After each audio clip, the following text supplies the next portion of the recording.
ماضی میں عدلیہ میں کچھ ایسے لوگ تھے جنہیں میں کہتا ہوں امپوسٹر جج تھے. وہ جعلی نقال بہروپی جج تھے. وہ جج نہیں تھے, انہوں نے جج کا بہروپ بھر رکھا تھا. اب پاکستان کی عدلیہ کے اندر مجھے بڑی خوشی ہوتی ہے یہ دیکھ کے کہ اب اس میں ایسے لوگ ہیں جنہیں ہم جانتے ہیں. جسٹس بابر ستار کو ہم جانتے ہیں, بالکل ایسے. جسٹس قاضی فائز عیسیٰ کو ہم جانتے ہیں, اطہر من اللہ کو ہم جانتے ہیں, منصور علی شاہ صاحب کو ہم جانتے ہیں. بالکل ایسے. یہ وہ لوگ ہیں جنہوں نے اپنے اپنے میدان میں کچھ کر کے دکھایا, اس کے بعد عدلیہ کی محترم کرسی تک پہنچے. یہ وہ لوگ ہیں, اب ان سے یہ توقع ہمارا رکھنا حق بجانے ہوں گے, ہم یہ توقع رکھنے میں کہ یہ لوگ اب کچھ اس میدان میں بھی کر کے دکھائیں. جسٹس قاضی فائز عیسیٰ جو ایک بہترین وکیل تھے, بالکل ایسے, اور وکالت کے دوران وہ اس سے کہیں زیادہ کماتے تھے جتنا آج کماتے ہیں. بابر ستار ایک ایسے لائر تھے جن کے شاید ایک دن کی آمدنی جو تھی وہ ان کی موجودہ مہینے کی تنخواہ کے برابر ہوگی. بالکل ایسے.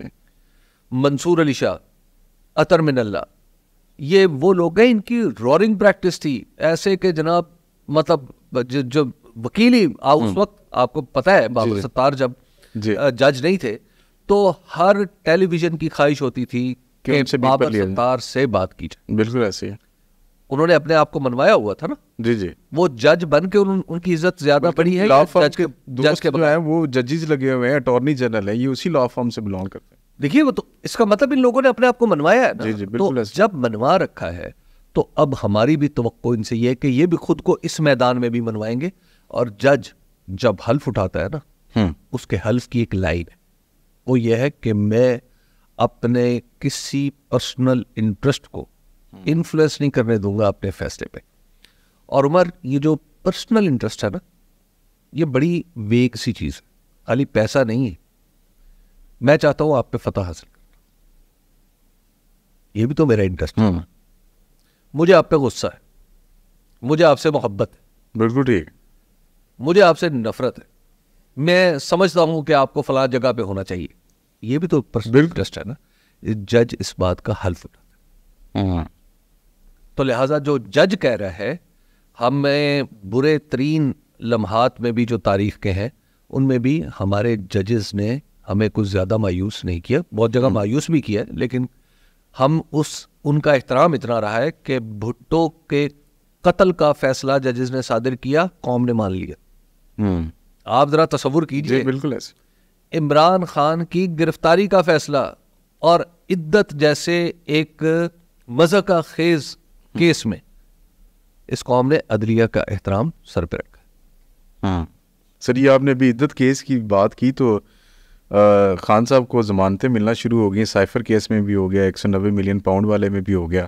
اگر آگے یہ اب ان کو نکاح والے کیس میں ضمانت مل جاتی ہے تو باقی 1-2 اور کیسز رہ جائیں گے. اگر ان میں بھی ہو جاتی تو عمران خان صاحب رہا ہوتے نظر آ رہے ہیں آپ کو, یا کچھ اور ہو جائے گا؟ ایک تو یہ ہے کہ میں یہ سمجھتا ہوں کہ عمران خان پہ کوئی ایسا مقدمہ نہیں ہے جو انہیں جیل میں رکھنے کے لیے کافی. ٹھیک ہے, پاکستان میں مقدمے کا قائم ہو جانا ہی ایک سزا ہے. پاکستان میں پروسیکیوشن نہیں ہوتی, یہاں پہ پرسیکیوشن ہوتی ہے. یہاں پہ قانون کے تحت سزا نہیں دی جاتی, یہاں پہ قانون سے پہلی سزا دی. جب آپ لوگوں کو, آپ نے قانون میں اس طرح کے لیکوناز رکھے ہوئے ہیں کہ آپ آپ بندہ پکڑ لیں, اتنے دن ریمانڈ, اتنے دن یہ, بھائی آپ کو ہمارے سسٹم کو درست ہونا ہے. تو عمران خان صاحب اس سسٹم کا نشانہ بن رہے ہیں. ابھی تک ان کے اوپر کوئی جرم ثابت نہیں ہے اس طرح, فائنالٹی کسی کو نہیں, کسی چیز کو نہیں ملی. تو جہاں تک عمران خان صاحب کا باہر آنا ہے, میرے 3 مائل سٹونز ہیں اچھا اپنے ذہن میں رکھے ہوئے کہ ان کے بعد عمران خان صاحب باہر ہوں گے. ایک مائل سٹون ہے یہ جون. ٹھیک ہے جی, 2024 آگے پیچھے. ٹھیک ہے. دوسرا ہے اس کے 2 مہینے بعد اگست, اور تیسرا جو ہے پھر اس سال کا آخر, اس سال کی سردی. تو ویسے یہ کس طرح سے آپ نے آئیڈینٹیفائی کیے ہوئے ہیں, کیا ریزنز کے پیچھے؟ یار یہ میں نہیں بتا سکتا. ابھی آپ نے بات کی نا سر کہ یہ سسٹم جو ہے وہ آپ ایف آئی آر ہو جائے تو سمجھے آپ پرسیکیوشن ہوگی آپ کی. پہلے تو ہم یہ سنتے تھے یار کوئی لیڈر نہیں آ رہا کوئی جو عوام کو سمجھا سکے یا کوئی انقلاب کی بات کر سکے یا بتا سکے کہ آپ کا فیوچر یہ ہے, اس قوم کی ڈیسٹینیشن یہ ہونی چاہیے, باقی اقوام عالم کے مقابلے میں ہم نے ترقی کرتے ہوئے یہاں پہ جانا ہے. پھر لکیلی ہمیں جو میڈیا نے بھی کہا, بہت سارے لکھنے والے بھی یہ کہتے ہیں, عوام بھی یہ کہہ رہی کہ ان کو ایک عمران خان کی صورت میں ایک رہنما اور ایک سیاسی لیڈر مل گیا. ہمیں لگا کہ اب کچھ چیزیں بدل جائیں گی, حالات بدل جائیں گے, لیکن جب ساری چیزیں انفولڈ ہونا شروع ہوئیں تو پتہ چلا کہ سر یہ کافی نہیں ہوتا. دا ایکویشن آف پاور, جیسے ہم ایکویشن پڑھتے ہیں نا x+y = 0, تو اس ایکویشن میں یہ جو پاور کی ایکویشن ہے پوری دنیا میں بدلتی رہتی ہے, یہ ایوالونگ ہوتی ہے, ارتقاء کا نتیجہ ہوتی ہے. اور وہ ارتقاء جو ہے وہ ہمیشہ جمہوری معاشروں میں الیکشن ہوتا ہے. الیکشن کے نتیجے میں کچھ چیزیں اپنی جگہ پہ, کچھ چیزیں طاقتور ہو جاتی ہیں, کوئی ادارے کمزور نہیں ہوتے, وہ ان کی حیثیت کا تعین ہو جاتا ہے. کچھ عہدوں پہ بیٹھے ہوئے افراد جو ہے ان کو پتہ چل جاتا ہے کہ ان کا دائرہ کار کیا ہے. پاکستان میں جو اس وقت ہو رہا ہے وہ دراصل پاور ایکویشن کی ایڈجسٹمنٹ ہونی ہے. اس طاقت کی مساوات میں کون سا عامل کتنا امپورٹنٹ ہے, کتنا اہم ہے اور اس کی حیثیت کیا ہے, اس کو ہم نے اب نئے سرے سے دیکھ رہے ہیں. ٹھیک ہے. الیکشن نے یہ معاملہ طے کر دیا. 8 فروری 2024 کا الیکشن یہ طے کر چکا ہے کہ پاکستان میں اصل طاقت کہاں ہونی چاہیے. اب یہ ریزسٹنس ہے, اور میرا خیال ہے کہ یہ تاریخی عمل ہے اور تاریخ کا ایک حصہ ہے کہ اس میں اس طرح کی کشمکش ہوتی رہتی ہے. اس کشمکش میں سمجھتا ہوں کہ ہماری اسٹیبلشمنٹ بھی یہ سمجھ جائے گی کہ کچھ کام اب آئندہ کے لیے نہیں کرنے. دیکھیے, ایک جنریشن تھی, ایک جنریشن ہے میری. صحیح ہے. ہم ہیں ڈھلتی ہوئی شام.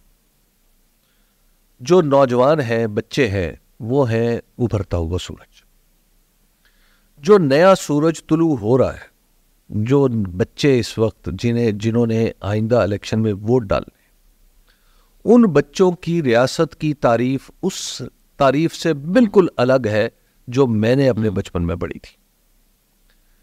آج ریاست حب الوطنی کا تقاضا کرتے ہوئے اس کو یہ سوچنا چاہیے کہ مجھ سے پھر میری ذمہ داری کا حساب بھی مانگا جائے گا, جو ماضی کو اور مستقبل کو جوڑ سکتی ہے. عمر کے اعتبار سے ہم سارے لوگ, میری عمر کے سبھی لوگ وہ کڑیاں ہیں. اب اس کڑی کو آپ استعمال کریں. اور میں آپ کو بتاؤں ہم لوگ کتنے, اگر آپ پاکستان کی آبادی کا ذرا اس کا بریک اپ کریں نا کہ کون کتنا ہے, یعنی کس عمر کے لوگ کتنے ہیں, تو جو 50 سال سے اوپر کے لوگ ہیں وہ صرف 11% ہیں. بالکل ایسے ہی. اس وقت سب سے زیادہ جو وہ ہے وہ ینگسٹرز کی ہے. جی, تو جب ہم جیسے لوگ اب صرف 11% رہ گئے تو آپ اس بات کو سمجھنا چاہیے کہ جو نئی نسل ہے وہ اس کے اپنے تقاضے. اب آپ اس سے بلا شرط غیر مشروط حب الوطنی کا تقاضا آپ کریں گے, وہ نہیں مانے گا. آج کی دنیا میں کوئی نہیں مانتا. آج کی دنیا میں ہر شخص ایک انٹرنیشنل شہری ہوتا چلا جا رہا ہے. آپ کے پاس آپ کو کوئی کام آتا ہے, کوئی ایسا ڈھنگ سے کچھ کرنے کا آپ کو سلیقہ ہے, تو آپ کو پوری دنیا آپ کے لیے جہاں مرضی چلیں گے.